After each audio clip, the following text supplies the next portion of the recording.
Olá, eu sou Maurício Quino e este é o podcast da Gameblog, seu canal de entretenimento e empoderamento. Neste episódio vamos falar sobre população LGBTQIA+, e saúde mental. O assassinato de pessoas LGBTQIA+, assim como de outros grupos que são não minorias, mas minorizados, ele não é de uma natureza humana. A gente não nasce com o gene da homofobia, a gente não nasce com o gene da transfobia. Ele é constituído socialmente e historicamente, né? A partir de um determinado momento na história ocidental, formas que hoje a gente chama de dissidências sexo-gênero passaram a ser corpos matáveis, corpos vulneráveis, pessoas que devem serem, digamos, sair do convívio social de uma maneira mais ou menos brutal para não ameaçar um certo ideal de família, de um ideal de homem, no sentido mais irônico desse termo, burguês, a partir da virada ali do século XIX. Não que não houvessem violências anteriores a esse período, mas elas se sistematizam a partir de um dispositivo médico, jurídico, muitas vezes, né? Gameblog. Entretenimento e empoderamento. Olá, Pedro. Obrigado pela sua presença. É um prazer tê-lo aqui conosco. Olá, tudo bom, pessoal? Muito obrigado pelo convite. Para começar nossa entrevista, gostaria que você falasse o seu pronome, se autodescrevesse e nos contasse um pouco sobre a sua profissão. Meu pronome é ele, mas eu também permito e às vezes gosto que as pessoas possam me chamar por outros pronomes. Para mim não é uma questão, é uma oportunidade de me redescobrir na fala do outro. E eu sou uma pessoa branca, com cabelos cacheados, tô usando nesse momento, né, um óculos redondo de acetato, começo a ter alguns fios grisalhos, tenho uma barba nem longa, nem curta, e tô hoje vestindo uma camisa listrada, amarela e branca. E sua profissão? Olha, no capitalismo tardio é difícil dizer nossa profissão porque a gente faz um monte de coisa, né? Eu sou psicanalista, sou professor de psicologia, sou psicólogo social, sou militante comunista, entre outras. E o que te levou a se tornar um psicanalista, psicólogo lacaniano?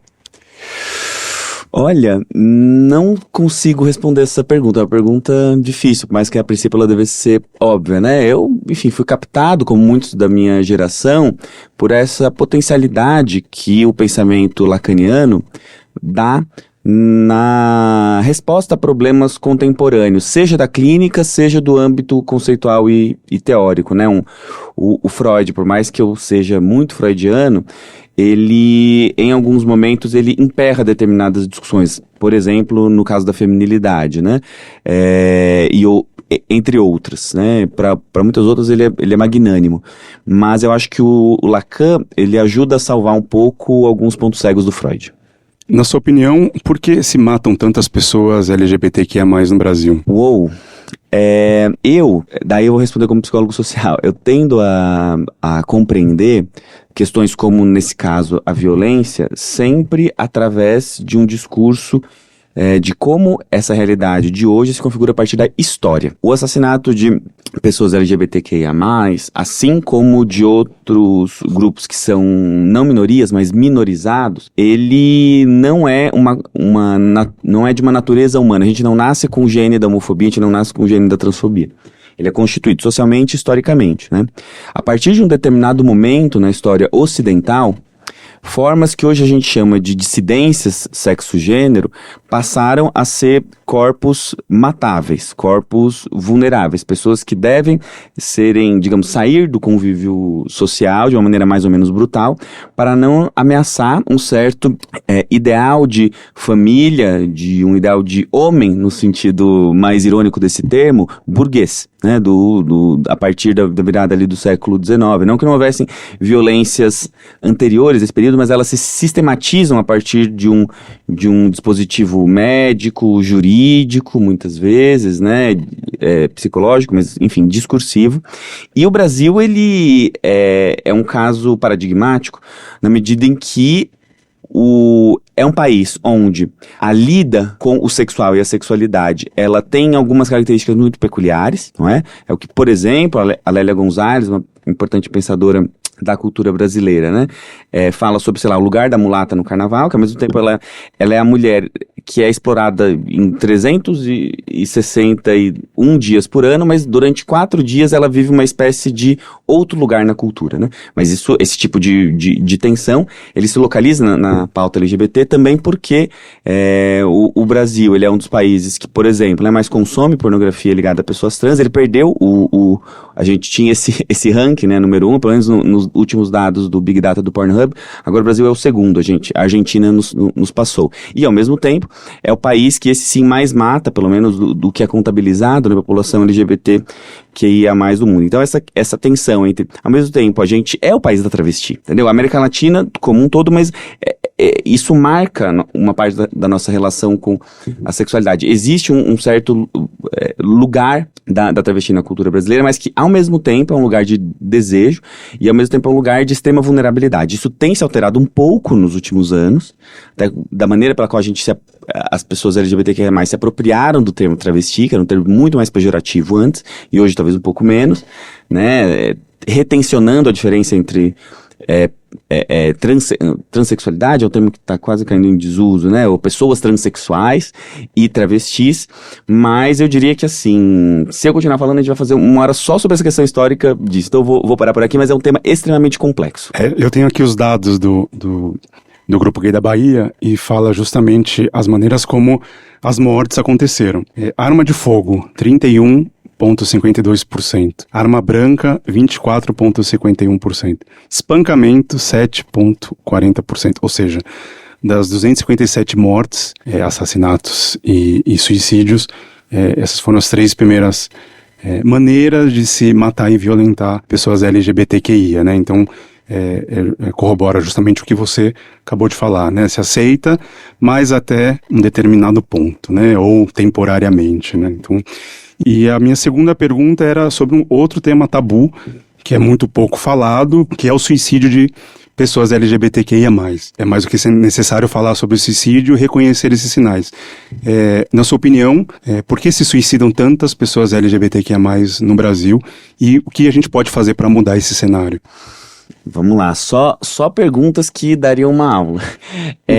Eu acho que o desafio para responder essa pergunta é uma pergunta capciosa, por quê? Porque tem 2 maneiras que são polos opostos e que eu acho que esses 2 polos são ruins para responder isso. Um primeiro polo é dizer pessoas LGBTQIA+ se matam porque pessoas se matam. Todo mundo se mata e isso não pode ser, sei lá, um discurso mais conservador, né? Não existe uma especificidade nessa identidade e etc, né? Um outro polo é dizer pessoas LGBTQIA+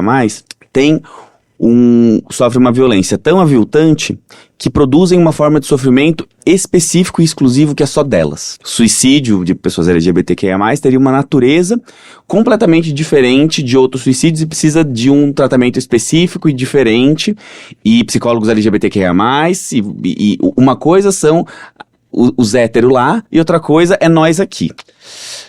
Eu acho que as 2 posições, quando levadas às últimas consequências, elas trazem problemas. Né? Por quê? Porque, de fato, é preciso reconhecer que essa estrutura social, né, extremamente violenta para com essa população, produz e intensifica formas de sofrimento, ainda mais quando a gente leva em consideração aquilo que a antropologia brasileira chama de marcadores sociais da diferença, né? Como pessoas LGBTQIA+, negras, proletárias, né? E isso deve ser sublinhado, isso deve ser lançado, essa ideia, né?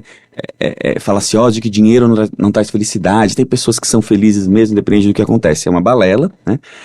Então, essa vulnerabilidade do corpo, esse conjunto de micro ou macro violências que vão sendo vividas ao longo da formação do indivíduo, né, no sentido de, bom, eu não sou o que o meu pai esperaria que eu fosse, meu avô não fala comigo, fui expulso de casa, toda essa constelação de fatos que estão ligados ao preconceito e à discriminação, tem um impacto na saúde mental e que levam, em última instância, ao suicídio, né? Que também é um tema muito complexo, né? Eu também sou um pouco reticente em tratar o suicídio como uma coisa em si, como se todo suicídio fosse igual, né? É um tema capcioso, né? Ao mesmo tempo, é preciso compreender que não existe uma estrutura psíquica básica de pessoas LGBTQIA+, e dos outros, digamos assim. Por quê? Daí eu volto pro Freud. Para o Freud, a gente nasce, eu costumo brincar com as minhas alunos e alunos, que a gente nasce todo mundo criança viada.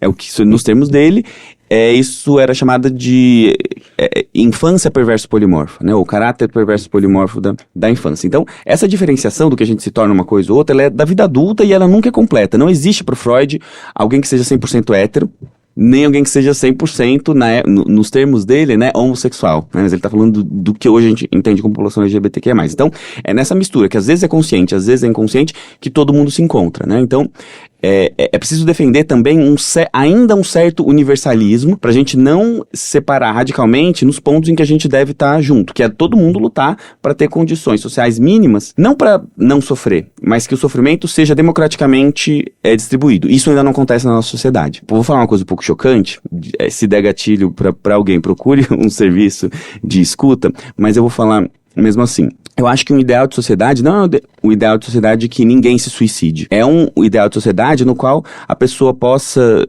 cometer como qualquer outro ato, no limite, à sua própria maneira.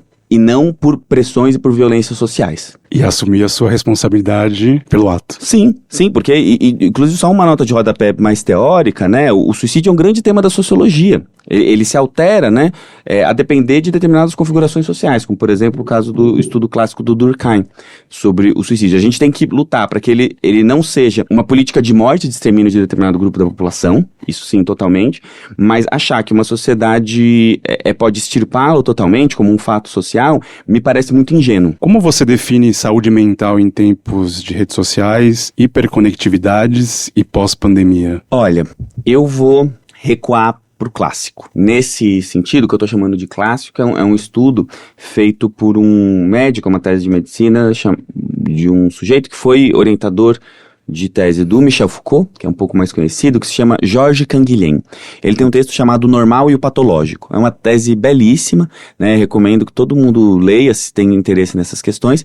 E ele vai defender, a partir do ponto de vista da medicina, mas também se amplia para a questão, digamos, que o normal não é aquele que está dentro da norma, no sentido clássico como a gente compreende. Ou seja, normalidade, para o Canguilhem, não é o que a nossa sociedade prega como normalidade, né? O que é normal como ideal da nossa sociedade?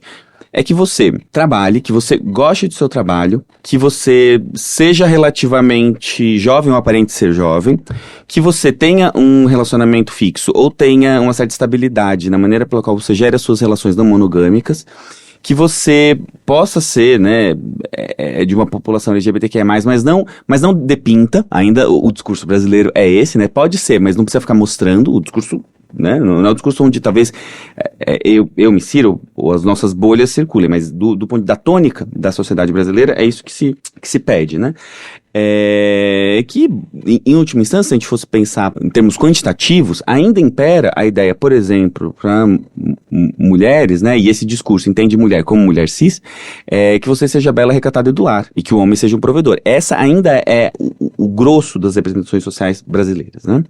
Então, para esse discurso, né, entender que ser feliz, né, é ser isso, e por fim, né, um outro ponto importante, ser feliz é você ser um indivíduo que faz escolhas, né, que você escolhe onde você vai trabalhar, você constrói a sua própria felicidade sem dar muitas contas para o fato de que nós somos seres coletivos, nós somos seres sociais, né? Se isso é normalidade, a gente está lascado. Se isso é saúde psíquica, temos problemas.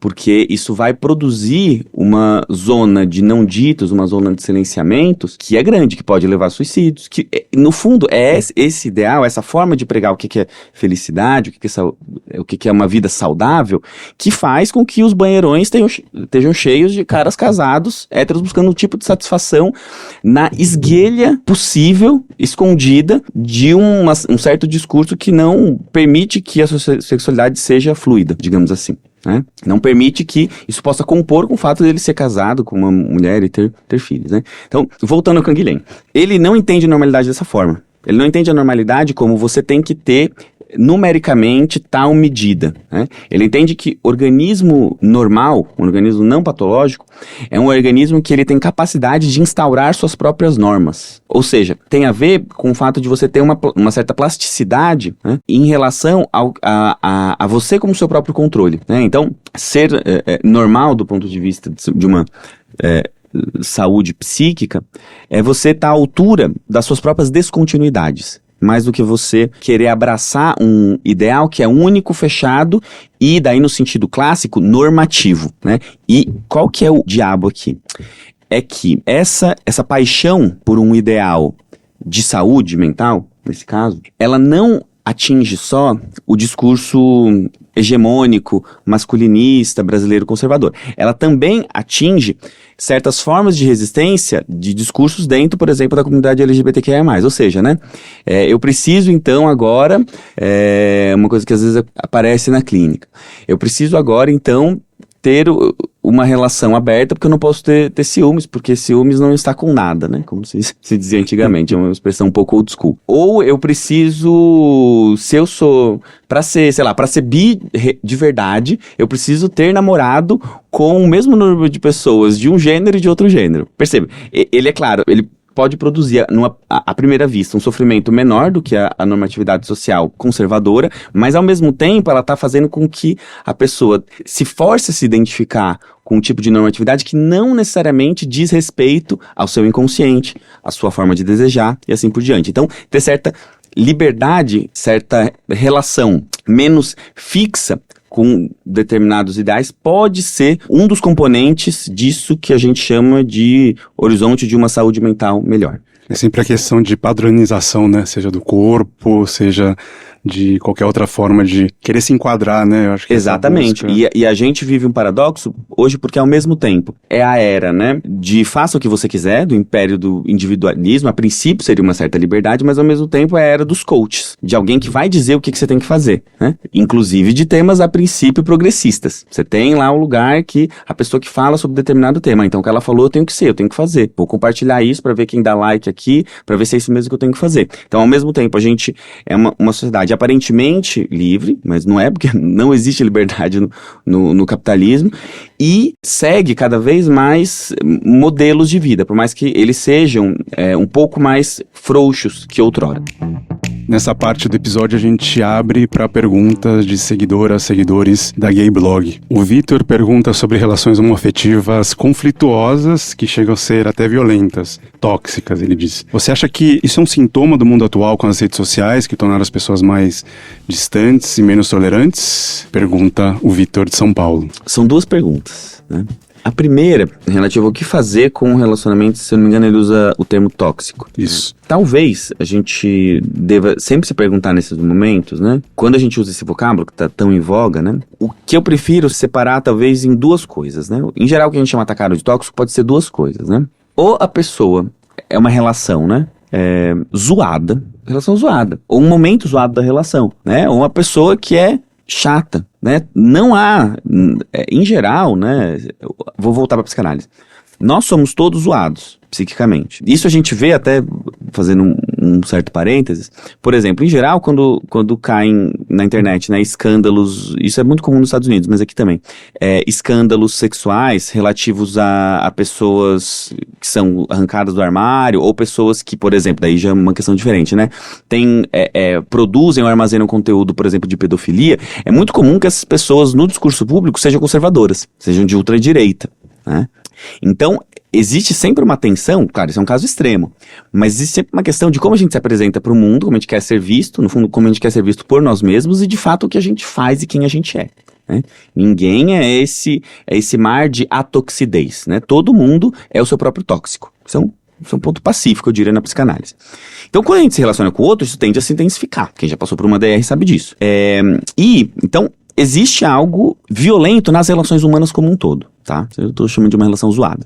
Só que tem alguma coisa que não é isso, ou melhor, não é só isso. E daí eu tenho um outro nome que é melhor para isso, que é uma relação abusiva, uma relação violenta, uma relação no qual são cometidos crimes. Violência psicológica, violência física, violência patrimonial, etc. O encaminhamento para isso, ele é diferente. Mas se é uma relação zoada, a pergunta é, ela pode ser reformada ou ela precisa acabar? Essa é a pergunta. Você vai tratar das diversas formas possíveis, conversando com amigos, isso é importante conversar com amigo, não só com o psicólogo analista. É importante ter analista também, mas é importante ter amigo. Alguém que vai falar, isso tá zoado, isso não tá, né? Por mais que às vezes os amigos vão, talvez, tender a te defender demais e demonizar o outro, é um risco. Mas você tem outras formas, conversar com a pessoa, fazer terapias de casal, né? Ver como outras pessoas saíram dessa situação ou terminar, o que às vezes é muito difícil, muito longo. Agora, se é um relacionamento abusivo, a minha aposta é que você pode contar com todos esses expedientes todos, mas você lance mão de dispositivos legais, né? Delegacia, denúncia, peça ajuda para amigos para sair dessa situação, né?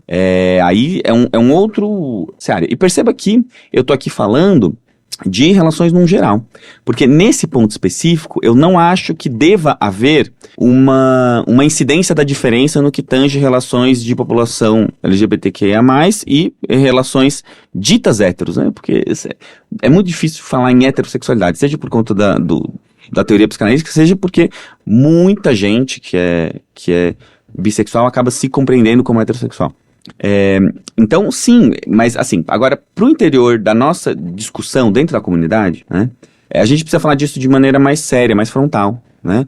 Não dá para colocar, né, todos os demônios do lado de lá, entendeu? Dizer que todos os problemas de violência são oriundos ou da homo-lesbo-transfobia ou oriundos do patriarcado. Dizer que, por exemplo, se existe uma violência entre um casal lésbico, é porque elas, no fundo, estão sendo patriarcais ainda. É um argumento com muitos problemas, né? Então, a gente é gente também. Então, olha que bizarro, né? A gente defender a nossa existência no mundo passa também por entender que a comunidade LGBTQIA+, assim como outras, também tem pessoas zoadas, também tem pessoas violentas, também tem pessoas que cometem crimes. A única questão é que a gente quer ser julgado por uma régua um pouco mais equânime, né? Mas essa ideia de que nós somos a última bolacha do pacote, todo tipo de violência vem de fora, ela é imprecisa, para dizer o mínimo. Queria que você comentasse o seguinte trecho que saiu na revista Cult, número 270, Dossiê Digital, Psicanálise, Gênero e Estudos Queer.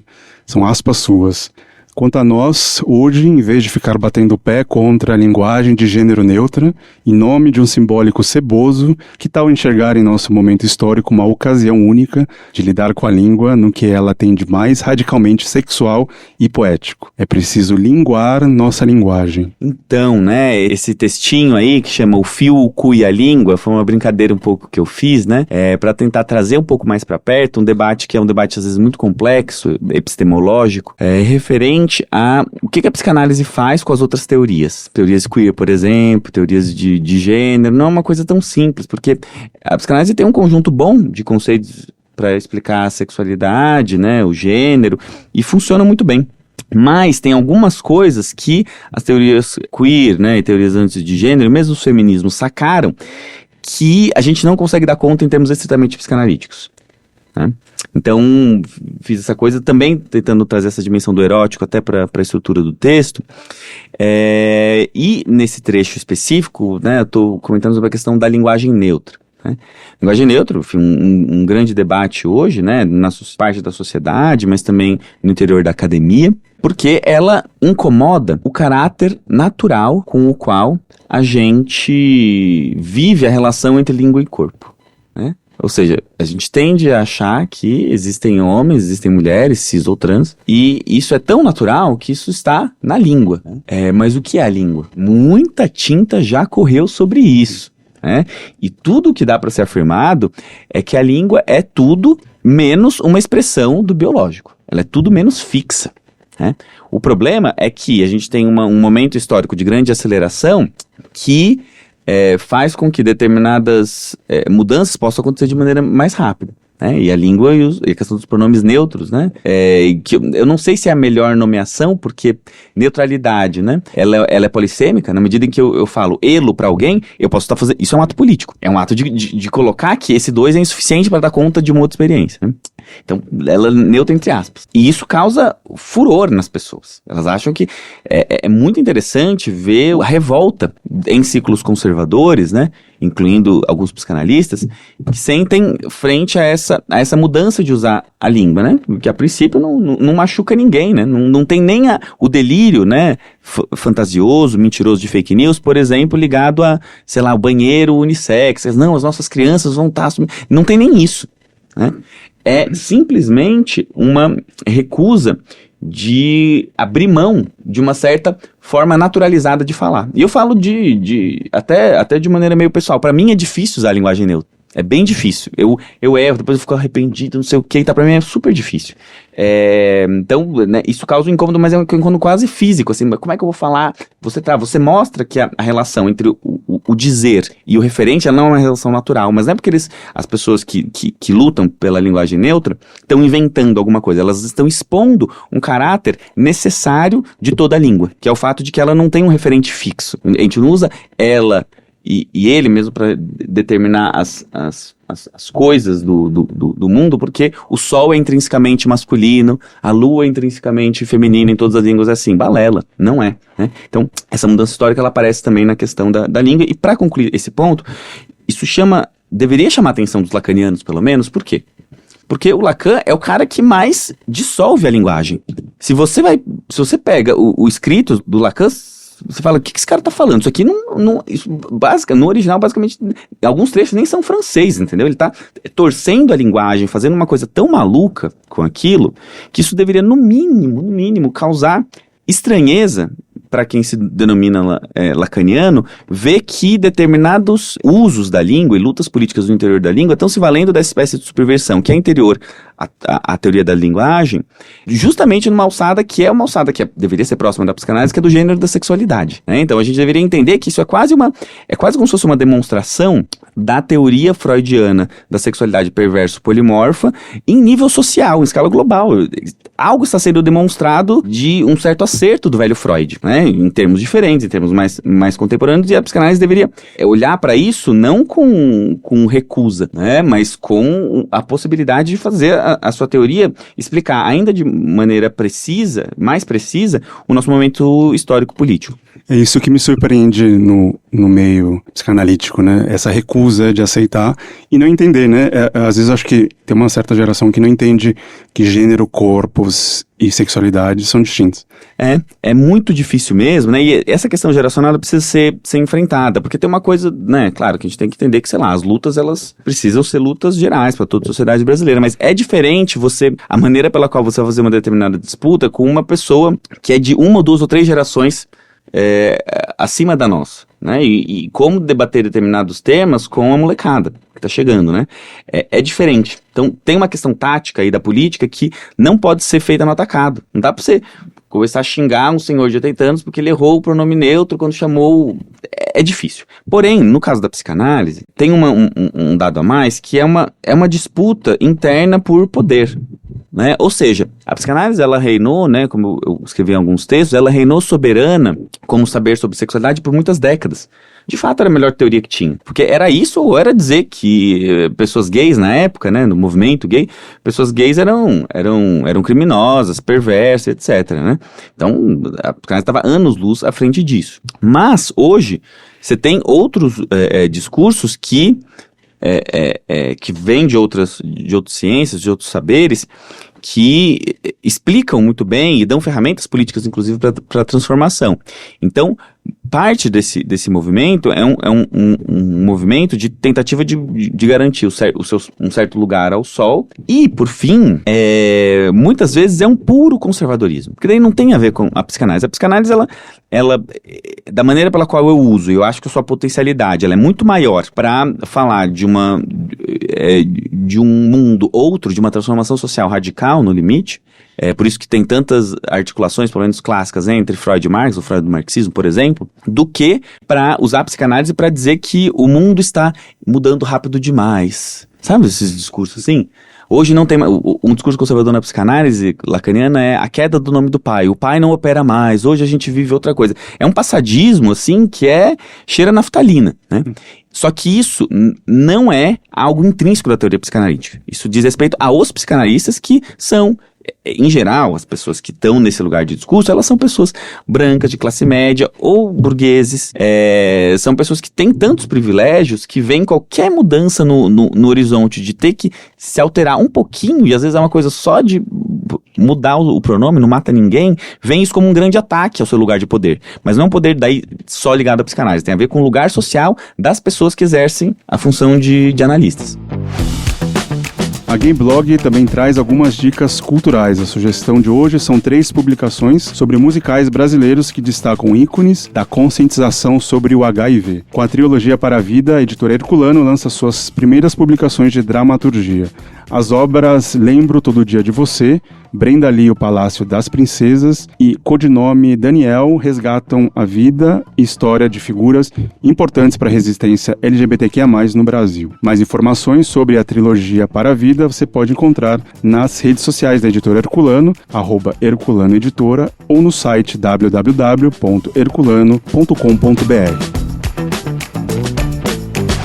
A gente sempre deixa uma tarefa para os nossos convidados, que quer deixar uma pergunta para a próxima pessoa que vai passar aqui na nossa entrevista, né? E no episódio que vem a gente vai trazer a doutora, escritora e agora gestora cultural do Museu da Diversidade Sexual, Amara Moira. Se ela estivesse aqui, qual pergunta você faria para ela? Olha, a Amara é aquele tipo de pessoa que até deveria ser fácil fazer uma pergunta, porque qualquer pergunta que você quiser, ela provavelmente vai responder bem, dada a sua erudição. Mas eu diria que eu queria entender dela uma coisa que me causa muito, que não é diretamente ou exclusivamente ligada às questões de diversidade que estamos tratando aqui, que é a seguinte: Amara, qual é o papel da literatura na transformação social? Essa pergunta me persegue. Eu tenho questões com a literatura, eu não gosto, mas ao mesmo tempo eu gosto. Eu acho às vezes ela super libertadora, mas às vezes eu acho ela completamente inútil. Então eu queria ouvir, Amara, me diz, dá pra gente usar literatura para transformar o mundo e como? Você teria sugestões, indicações de instituições, grupos para as pessoas que estão escutando e que tiveram algum gatilho ou estão precisando de alguma ajuda, acolhimento, uma escuta mesmo? Sim, primeiro, como a gente falava há pouco, converse com pessoas próximas, quem estiver mais próximo. Não tenha medo de ficar enchendo o saco do seu amigo ou do seu colega ou até aquela pessoa que você nem conhece tanto, mas você começou a conversar mais nas últimas semanas por DM. Fale o que você está passando com qualquer pessoa. Esse é o primeiro ponto. Converse, não se isole. Não tenha medo de pesar na do outro falando das suas coisas que o outro vai te achar chato, né? Todo mundo é chato. Todo mundo é chato de alguém. Mas, para além disso, que esse é, digamos, é o primeiro passo, na minha opinião, se você entende que isso precisa de algum tipo de ajuda profissional, né, e já que eu sou psicanalista, né, eu vou indicar, né, considerando que muitas pessoas que nos escutam podem não ter grana, porque a gente está num momento do capitalismo de exploração radical do nosso trabalho, né, que você possa buscar coletivos de psicanalistas que oferecem atendimento gratuito, né. Por exemplo, falando aqui, a gente está num estúdio da região central, existe um serviço de escuta de psicanalistas na Praça Roosevelt, né? Aqui no centro, próximo a metrô, de muito fácil acesso, e eles atendem aos sábados. Então, procure nas redes sociais, né, Psicanálise na Praça Roosevelt, esse seria um primeiro, mas não é o único espaço como esse, né? A gente tem o Perifanálise em São Mateus, caso você more na Zona Leste, que são pessoas muito comprometidas com a escuta psicanalítica, o Psicanálise Periférica, que é um outro projeto, né? Tem também o Favela Psicanálise, todos esses em regiões, né, menos centrais. Existe um trabalho de escuta, se eu não me engano, que acontece na Casa do Povo também, né? Enfim, abundam espaços como esse, felizmente, né? De escutas públicas e gratuitas de psicanálise. E, por fim, se você morar próximo a uma faculdade de psicologia, em geral, eles oferecem atendimento gratuito. Também busque, né? Também, em geral, é uma escuta muito interessante, por mais que sejam alunos, eles estão sob supervisões de professores que muitas vezes são muito gabaritados e gabaritades. Então, também é uma possibilidade. Pense o que é mais fácil para você, que é mais próximo de acesso, que vai dar para você ir com mais facilidade, não vai precisar pegar muito tempo de condução, essas coisas contam.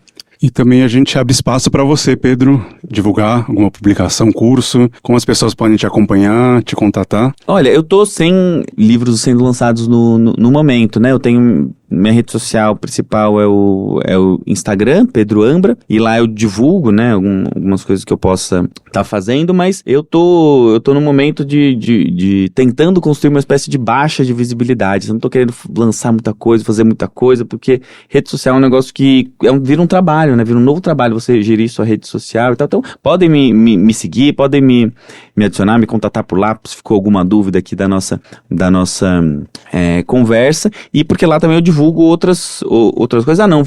Eu vou me corrigir, vou fazer uma divulgação sim, que é de um projeto que eu faço parte, que se chama Escola Tamuia de Formação Popular. Ele tem uma página no Insta, que é, como o próprio nome diz, né, uma escola que oferece diversos cursos, e que são tanto para formar, né, pessoas das classes populares que não têm condição de pagar a formação, quanto oferece cursos sobre questões ligadas à luta de esquerda. A gente tem muitos cursos sobre psicanálise. A gente fez ano passado um curso sobre psicanálise proletária, a gente vai repetir esse ano. Então, se esse tipo de tema te interessa, acesse a Rede Tamuia e pergunte quando vai ser o próximo, né? Nos próximos meses deve sair uma segunda edição, e a gente faz cursos de outros tipos também, com um valor mais acessível, porque as pessoas que podem pagar, né, a gente cobra para passar esse valor para movimentos sociais e pessoas que estão lutando por melhores condições de vida. Então siga a Tamuia nas redes sociais. Escola Tamuia de Formação Popular, é isso, né? É isso mesmo, TAMUYA. Perfeito. Pedro, muito obrigado pelo seu tempo, presença, esclarecimento, sempre bom tê-lo. Espero que você volte em outros episódios do podcast. Tá certo, estou à disposição. Muito obrigado pela conversa, espero que tenha feito a galera brisar um pouco. Você acabou de ouvir o podcast da Gayblog, o seu canal de entretenimento e empoderamento. A Gayblog tem apoio da Scruff e do Festival Hell e Heaven. Nosso editor-chefe é Vinícius Yamada, e este episódio conta com a edição de som de Daniel Bayer e foi gravado nos estúdios da Antena Zero. Você pode seguir a gente no @gayblogbr ou escrever para contato@gay.blog.br. Sou Maurício Quino e nos vemos no próximo episódio. Até lá!